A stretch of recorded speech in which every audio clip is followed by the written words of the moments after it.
Dan Swords, leader of the Conservative group, just a couple of days before local elections. We've interviewed before. How are things going? Well, what's very clear is it's going to be an extremely close election. These are the biggest set of elections that Harlow has had in over 20 years, and they genuinely will decide the future of the town. I passionately believe there are two very different futures in front of us, and it will come down to who gets more voters out on Thursday. Do you feel some of the press releases you've sent to us and published them as if it's almost like, oh, this might happen after May the 2nd, Terminus House or the town centre? Do you feel it sounds like you're trying to bribe people into voting for you? No, I think actually it's part of our very clear plan that we've set out. If you look at what we've done over the last 2 to 3 years when it comes to the town centre, step by step, we've put in place a master plan. Was never there before. We've secured hundreds of millions of pounds to get on with it. Never happened before. We've appointed the contractors. Never happened before. We've gone from being the smallest landowner to the biggest landowner, acquired lots of blocks. We're now at a point that Terminus House is the next step in that plan. If you look at what we've got on the table, what is starting already, whether it's Terminus Street and the bus station, rolling into Broadwalk, Market Square, Eastgate, Westgate, the Playhouse Quarter, all of those things are already happening.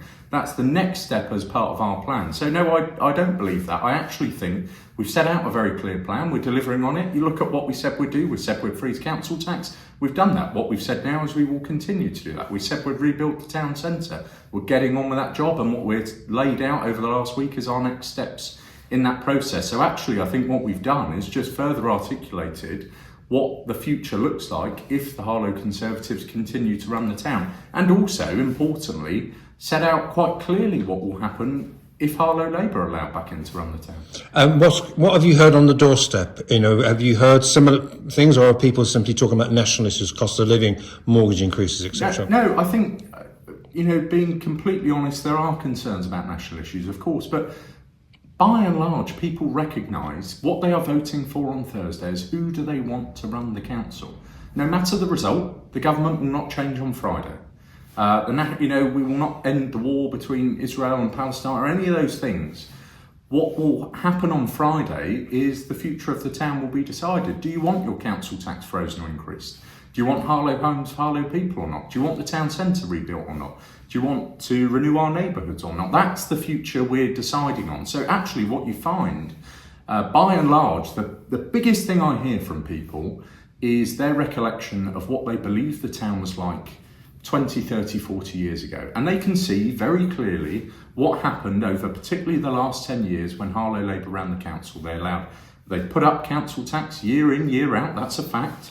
They allowed our town to decline. They allowed London councils to dump their people here. All of those things. That's what people tell me about. And actually what they desperately want, what the people of Harlow tell me each and every day, is that they want change. They want the town centre rebuilt. They don't want promises anymore. They don't want wild speculation. They don't want people who say, oh, well, we don't really have a plan, but if you vote for us, we'll have a meeting and come up with one. They want clear, definitive direction. If you vote for us, we will deliver for you. Why have you used the name Local Conservatives? Because that's what we are. We are local Conservatives, and this is an election about the local council. As I say, this is not an election about the government or any other thing. It's a very common thing, actually, if you look up and down the country.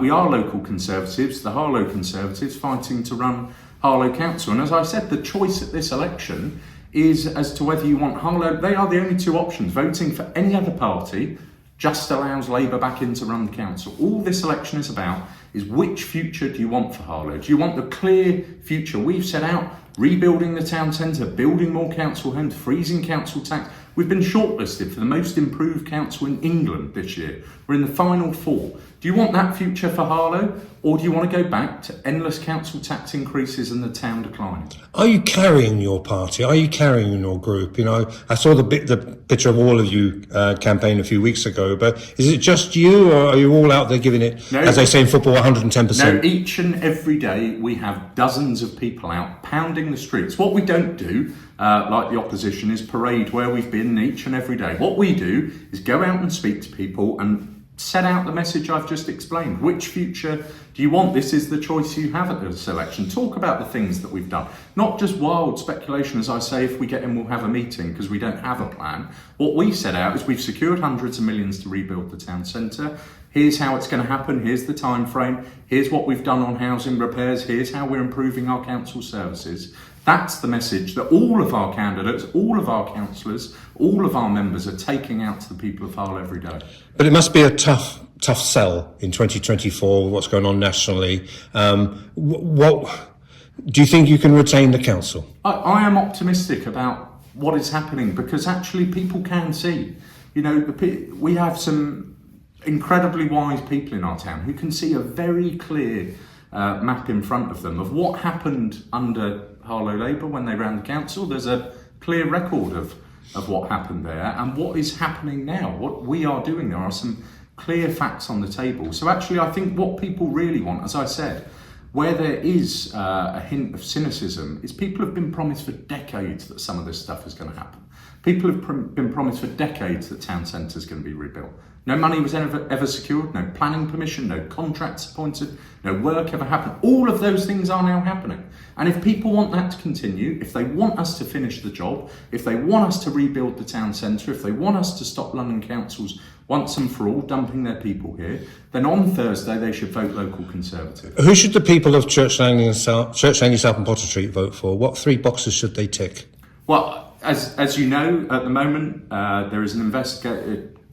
One of the candidates there has been suspended and pending investigation. It's very clear in my mind that anyone is innocent until they're proven guilty. That investigation continues. There are some fantastic candidates there, such as Nicky Purse, Danielle Brown. I believe passionately that the best thing the people in Church Langley South and Potter Street, and indeed across the town, can do is elect local Conservatives on Thursday. Because by doing that, we will continue to freeze council tax, we will rebuild the town centre, we'll deliver Harlow homes for Harlow people, all of those things. So I hope that everyone in the town goes out and votes for their 3 local Conservative candidates.